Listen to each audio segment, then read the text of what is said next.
Hey guys, in the previous video, I showed you how to install VSCode.dev as a progressive web app on your mobile device.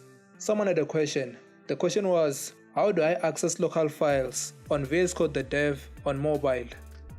The short answer is, the Vscode Web App uses the File System Access API to access files on your device file system, giving it read, write, and file management capabilities. However, this feature is not yet fully compatible with some browsers, as indicated on its compatibility page here. As of May 3rd, 2024, you can access local files on VSCode.dev on desktop if you're using Chrome, Edge, or Opera.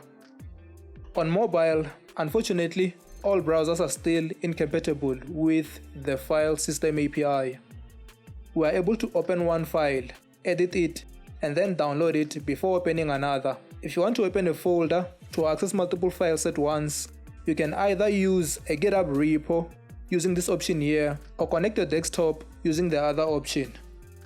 Get access to all the source code I write, including full projects you can integrate into your own projects using the link in the description down below. Thanks for watching, and I'll see you in the next video.